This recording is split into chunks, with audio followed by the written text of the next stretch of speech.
Welcome back to Huddle Up. It's another week, another show. With me, Rob Clark, as always. Welcome, Rob. And our guest today is Trevor Harman. Trevor, all-purpose, all-time wide receiver at Shippensburg University.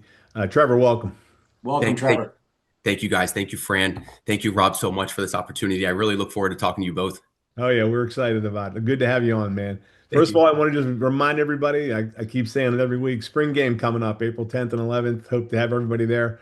We're going to have Ron Johnson is going to be our keynote speaker Friday night. We got a lot of things to give away. We got Coach Scalardi is going to be talking to the alumni as well. So should be an interesting weekend. So we hope to have everybody show up. And also, And here's Mark, what we'd like everybody to do. Get your phones out, text, message, whatever you can do. Just pick 4 or 5 teammates that you played with, maybe haven't seen as much lately, and invite them. I actually did it earlier today to 3 guys. I've already heard back from one. He's coming to the game. The other 2 are checking their schedules. So hopefully we can get everybody back and it confirmed. yeah, we like to get you back up there. I mean, the game is for open to everybody, and then we've got some R4L events for our members and even other alumni. So, get on the website and take a look, and hopefully we get you there. So, Trevor, quite a career, man. We were just talking Thank you. briefly beforehand. It's rare when you have success in high school and in college. Thank you. That's a great feat, and we'll get into some of that stuff. But I was fortunate enough; I got to watch you in high school. My kids went to Cumberland Valley, so I got to see you play at Cumberland Valley. How'd that whole thing transpire, man? You were at Cumberland Valley. What sent you to Ship? You had a great career at CV, and what took you to Ship? Thank you. And I'll be completely transparent. What brought me to Ship was actually, so people aren't going to believe this, is the wing T offense. So Rob, you may be sitting here. How do you transfer from the wing T to a spread pro offense then? Well, we can certainly dive into that in a little bit. But one thing was certainly the wing T offense, because I ran the wing T, and Fran, you know this from Yeah, back whenever you're playing Smurfs and Pee Wees, and you're in it was the only offense that Cumberland Valley could run. it's the only offense throughout the whole program. So Yep. they taught it to you young. There was a level of comfort that was there, but also the coaching staff. Coach Reese actually was the head coach that recruited me to Shippensburg. So there was a level of comfort there with the offense, but also the coaching. Coach Mack, Coach Reese, Coach Burkett, all unbelievable mentors and coaches, and that's what drew me to Shippensburg. Who was in charge of your recruiting? Do you remember? Oh, absolutely, Coach Lee. I mentioned Coach It Lee a was little Coach Lee? in a little bit here, and I'll just say it now. I'm so thankful for Coach Lee bringing me to Shippensburg. I'll never forget it. He showed up to Cumberland Valley. He met me in the athletic office. He said, "Trev, I'm sure a lot of people want you to play the defensive side of the ball. We want you to play the offensive side of the ball." The only school at everyone that was recruiting me that wanted me to play offense. Huh. Oh, that's Everyone else interesting. wanted me to play defense. And I think the wing T, Coach Reese, Coach Lee, Coach Burkett, Coach Mack, all of that combined, and having a familiar face in Mike Fournette at Ship already, Yeah. really cemented that idea, and really cemented me going to Shippensburg. Second part of that question, and I didn't get into that, but also, what was the biggest thing you noticed? What's the biggest difference going from Oh, high school to so college? when I think of going from high school to college, I really think of there's 3 different kind of, I guess, topics that you could talk about. And the first one is going to be the size, speed, and the overall intelligence. The jump from high school to college, sports is a shock to almost every single athlete. The size, the speed, the intelligence of the game all rise instantly. Plays develop much faster. Mistakes are punished quicker. So you think everyone's flying around. So Yeah. obviously when mistakes happen, you're punished a lot quicker, and you have a harder time bouncing back, right? And the level Yeah. of physicality is on a completely different level. College offenses are far more complex than anything you see in high school. Maybe not today's days. I mean, they have 6A schools now and all of this, so I Mhm. don't know what it looks like now. The playbook is deeper and the reads are faster. The expectations are higher for you because now, I mean, you're there either on a scholarship, but you're also there because you want to be there.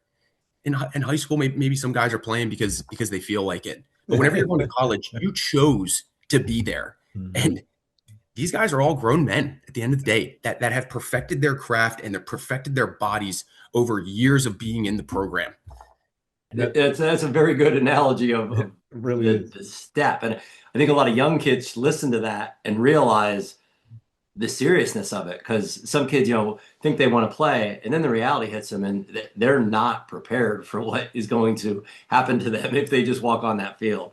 Mhm. Rob, you hit the nail right on the head. And to kind of piggyback off that a little bit, whenever you talk about a college athlete, right, and you go from high school, you were very, very good in high school, and then you go on to the college level. One thing that's overlooked a lot, though, is the time management. And your time management is the toughest adjustment for the grind of balancing academics and athletics. You're constantly juggling your class schedule, your study halls, your weight training, your film session. I could go on and on. It forces you to develop discipline very, very quick Yeah. because the success in one area is obviously it's dependent on a commitment to another, and Mhm. that's a concept that's very, very challenging to understand. Yeah. To this day, I still wake up at 5:30 and go to the gym. Rob, Fran, why? I don't know. But for some reason, I'm still waking up at 5:30 in the morning to go to the gym. I don't do that anymore.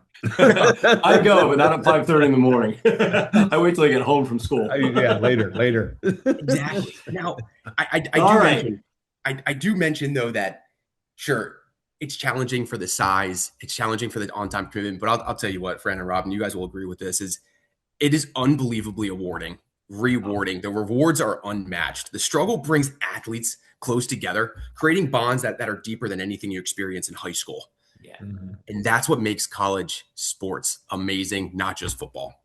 Nice. I agree. I agree. Yeah, very good. All right. So you set all the records for Mhm. receiving, and I found this out when we were researching for the interview, broke John Kuhn's record for touchdowns. That's impressive. At what point did you realize that it was going to be special at Ship, and that you were such a good fit? Rob, this is such a great question, and I kind of want to answer this with a story, and then kind of dive into Absolutely. some special teams, Mhm. because at the end of the day, when you have special players, you need special teams and special coaches around you. But when I first stepped onto Shippensburg's campus, I'll be honest, I was a terrified 18-year-old boy surrounded by 22 and 23-year-old grown men who have been in the program for years. Rob, Fran, if you would have came up to that same little boy standing in line and said, "Hey, you're going to break records someday," I would have laughed at you. Because honestly, even today, it still doesn't feel real. You Yeah. you say, "Hey, you broke John Kuhn's record." John Kuhn actually wrote me a handwritten letter saying congratulations. I still Nice. have that letter, and it's actually in a frame in a shadow box in my That's basement. classy. I like that. That is nice. He wrote me a letter and he said, "Hey, this is the tradition here. You need to keep it alive." So believe me, Rob and Fran, I make sure I pay attention to ship sports very, very close. Now, you mentioned though special, right? Special players, special teams. And the one thing I think that comes up, anyone that was a part of it, you didn't even have to be a part of it. Even if you were sitting here just watching it, if you were following it, is that 2012 team. You want to talk Mhm. about a team that was defined by leadership and humility? That is this team. The 2012 team is the first group that always comes to mind. We were actually picked. I don't know if people remember this. We were picked to be in the bottom half of the PSAC that year. So we show Wow. up week one. Shepard arrives to Shippensburg University. We beat them on our turf. There's all these articles that are written. There's all these people talking. Is this team legit? This is where strong senior leadership really, really shows its value. You can either read your own press and think you're unbeatable and your you know what doesn't stink, or you can show up every single day, Mhm. Monday to Friday. You can show up and practice the right way. That team, and the reason why it was so special is because we had a mindset of you practice how you play. So if you showed up on Tuesday and had a sloppy Tuesday practice, Fran, Rob, guess what? You're playing sloppy on Saturday then. Mhm. This team didn't take any shortcuts, didn't have any excuses. A story that I will never forget about that 2012 team, sure, we went on to the second round, all of this stuff. But one thing that I will never forget about that team is we were sitting on the bench, and the bench always went Mike Fournette, Zuli, myself, Barley, Basket. We're at East Stroudsburg. The offense, we started off very slow. We had 4 3-and-outs to start the game.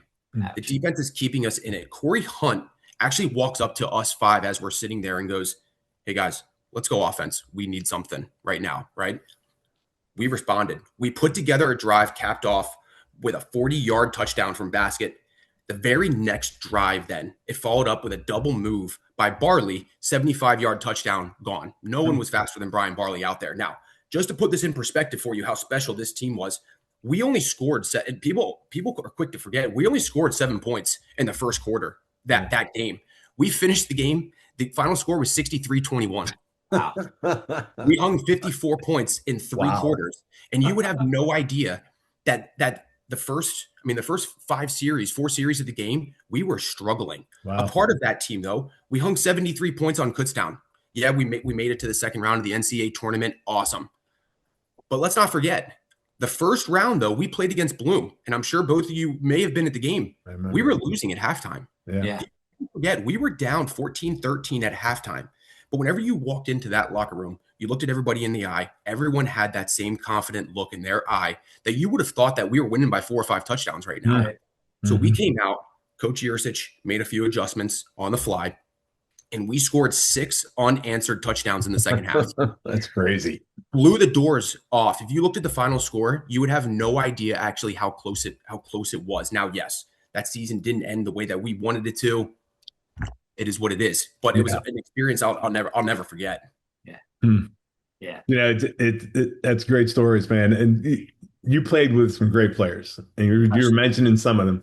But let's get into a little more detail about it. Like you had your high school teammate, Mike Fournette was with you. You had Zuli, some of the other guys. I mean, you talk about just those individual guys, the influence they had, and how important that was. Absolutely. You mentioned Zach Zuli, and I can't forget Zach, and then also all the quarterbacks I played with. Steve Adams, Ryan Zapaticki, Chris Loshy, and Zach Zuli. Wow. I would probably argue these 4 quarterbacks are some of the best quarterbacks that have ever come through. And I was going to say those are good. Those are good guys. Brandon and Rob, I'm going to be transparent here. These guys throwing the football, if I'm dropping these passes, Fran, just walk up, hand me my bag, say, "Hey, pal, let's just go back. Let's go back down 83 right here, and you can just run home." But talk about Zach Zuli. Will be, if not the best quarterback to ever come to Shippensburg, the PSAC, and also Division II history. I mean, Zach Zuli is an amazing talent, athlete, and person, and I owe a ton of my success to Zuli. And then, Fran, you talk about Mike Fournette. Mike Fournette was actually my host at Ship. I mentioned Mike a little earlier, and I will say it. Mike was one of the reasons why I chose to go to Shippensburg. He set the tone for what a true college athlete looks like. And that's, I mean, even to this day, I still look up to Mike. And a little fun story about Mike is we used to call Mikey Fry Pan Hands because he couldn't catch a cold. There was a summer, though, that Mike really honed in on his craft. And I mentioned earlier that he was one of the hardest, if not the hardest working college athlete I've ever seen, both on and off the field. I'll tell you what, he came back that summer and he was a 2-way back for us. Yeah. And he was unbelievable. And then obviously whenever you think of other guys that had huge impacts on you, there are 2 that I absolutely have to mention, and that's Jake Baskerville and Brian Barley. These 2 were absolutely pivotal to my success. They were both of my roommates freshman year during camp. You really have 2 ways whenever you're a freshman. You can either kind of be off on your own and not really paying anyone any mind, or you kind of attach to yourself, or you get put under some seniors' wings, right? And these guys really, really taught me how to prepare for practice, how to be a true college athlete. And I'm so thankful for both of them. I really owe all 3 of those guys that I just mentioned a ton of respect, and I'm so grateful for them. It was a great. Trevor, I got to make an observation here real quick. I am enjoying just watching you. You are enjoying talking about your teammates. Like I don't know if you realize it, but you were like lighting up. And I think this is like just the epitome of college football. Like we loved each other when we played together. And here, it continues years later, but I am enjoying just watching you because you were like fired up. You got a lot of energy. Yeah. This is, thank you. This is good. This is really good. Thank you. So, I think you're absolutely correct, Rob and Fran, is that I truly had an unbelievable experience.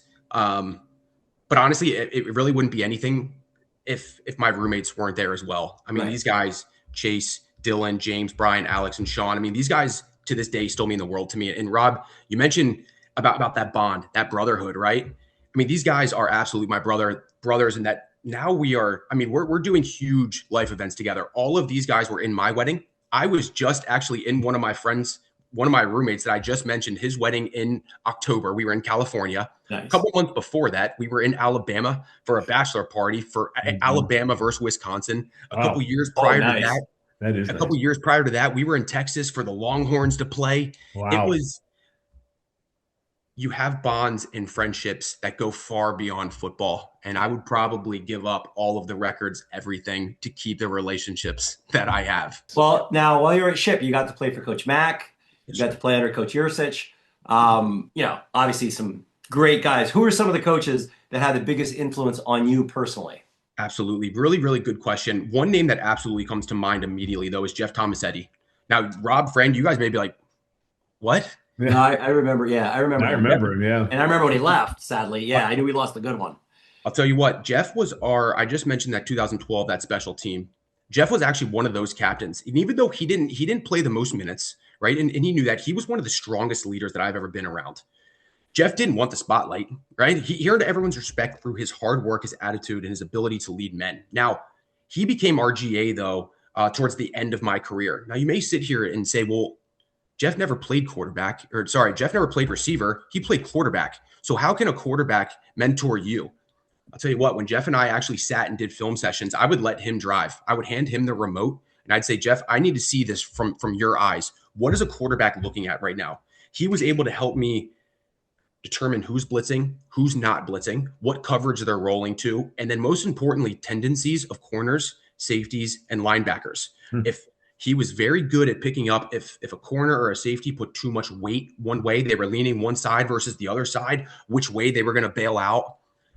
You guys came to the games. Sometimes they were big home runs hit a lot of the time. And that's just because you saw tendencies on the defensive side and you would give a look to your quarterback, you'd give him a quick hand signal of, hey man, I'm seeing something. Let's just blow the top off here. Hmm. And Jeff was a pivotal piece of that in order to help me understand college defenses, really help dissect it. Because at that point, when you're a junior and a senior, you're trying to become a student of the game. And that's exactly what Jeff was, because whenever you become a student of the game, it slows down for you. So when it slows down for you, you're able to make decisions a lot faster. You're able to see things more clear. And Jeff was a huge part of that. And I mean, Rob, you mentioned two absolute legends, and I would like to talk about them. One, obviously, I just want to touch on quickly is Coach Joe Davis. He was my junior and senior year offensive coordinator. He brought an unbelievable passion to the game. He taught two qualities that not only define great athletes but shape successful people. Coach Davis was an instrumental part. Now, Coach Yursich and Coach Mack, though, Coach Yursich is truly one of the best offensive minds that I've ever been around. His game planning was sharp, creative, and always one step ahead. And a little story about Coach Yursich. It's not always sunshine and butterflies whenever you make a script, right?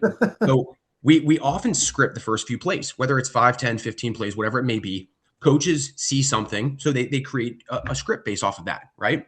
But in those rare moments when the script didn't work, Coach Yursich would walk up to you guys, would walk up to us, and he'd say, guys, I'm really sorry. This is on me. He'd have his big laminate folder in his hand. He'd take it. I'm not exaggerating you. He would chuck it. He'd throw that baby right in the trash, because what he would do then is that humility paired with his brilliance is what made him so special. He would just coach on instinct and experience. Wow. Now, the thing that was amazing about Coach Yursich, though, is yes, he loved talking about the X's and O's, but he cared deeply about the Jimmies and the Joes. He was the first coach, and I mentioned earlier why I went to Ship, because I went from a wing T to another wing T. Well, Coach Yursich came on and he brought something called a spread pro with him. A kid that's running one receiver sets now is running empty 5 receiver sets. Right. It takes a little patience. It takes a little bit of trust in a coach trusting athletes to be able to make that transition and that pivot. And Coach Yursich was an unbelievable coach. He was able to break things down. You guys have been to the doctor. You walk in there and they tell you a word that's 60 letters long. You're like, pal, I think I just have a cold. Well, Yursich, was able to break that down so far for that anyone would be able to understand it. Right. And that's what separated Coach. And even to this day, he's still coaching, still doing what he loves best. I still follow Coach clearly. He's at Youngstown State right now, right? Yeah, that's exactly correct. Yeah. And they are having an unbelievable amount of success. Of course they are. Their quarterback is an absolute stud. Yep. So it's he'll probably declare for the NFL next year, but he is coming back for his senior year, and they've had an unbelievable amount of success. Now, you do mention Coach Mack. I'm sad to see Coach Mack retire. I am, but I couldn't be happier for him and his family. I mean, Coach Mack was like a second father to me, and I have the utmost respect for the man he is and the values that he instilled upon me, upon everyone else that was there. He taught lessons that went far beyond football. Being coachable, right? Anything that now we're all playing this game called life. Being coachable, overcoming adversity, and believing in myself even when things got tough. So Coach Mack always reminded us, hey guys, football's going to end, right? He led with wisdom, kindness, and unwavering steadiness. His door was always open and he was always honest. Some people love that. Some people hated it. Right. And I owe Coach everything for not only shaping players, but men. So it'll be sad to see him go, but I'm really, really happy for him in this next chapter of his life. You marvel in high school. You have a great career at Shippensburg, and you talked about that transition from high school to college. What about a transition from college to the NFL? What was that like? Woof. You talk Arizona about Cardinals. You talk earlier about speed. You talk about toughness. You talk about intelligence. Everything's amplified. Everybody is fast. Everyone is an unbelievable athlete, but they're unbelievable people. So I trained for my pro day in Arizona. So I was actually out there from December to March, got to hang out and meet a lot of cool people. And then I went back out May and until August. I mean, it was absolutely amazing. I mean, you want to talk about an opportunity to do little things like hike the Grand Canyon with other professional athletes, play golf with Larry Fitzgerald, and catch passes from Carson Palmer. I mean, these guys are absolute that's legend, big. right? And I got to share a locker room with these guys and call these guys teammates. There are some players to this day that I still stay in touch with. Jackson Shipley, who is a Texas legend. I still stay in contact with him to this day. So, Rob, we mentioned earlier about the bonds and the friendships. I mean, it even goes beyond that, even to the next level. I knew Jackson for, I guess we were together for 6-7 months, whatever it was, and even to this day, 10 years later, we still stay in contact. Mm.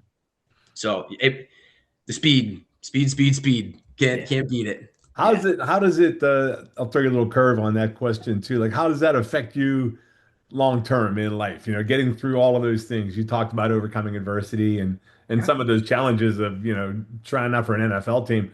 What role did that play in your life and where you're going? Brent, really good question. I'm going to be completely transparent here. Is plan B was to play in the NFL.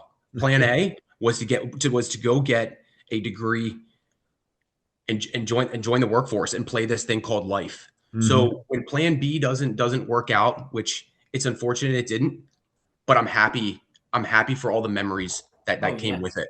That all you do is go back to plan A. Mm-hmm. So plan A was always to get an education. You had him in the right order there. That's the right order. Plan A should be the career. There we go. All right. So you've been to some RR4L events. Yes. You still support the program, obviously. When you look back on your playing days, what are you most fond of?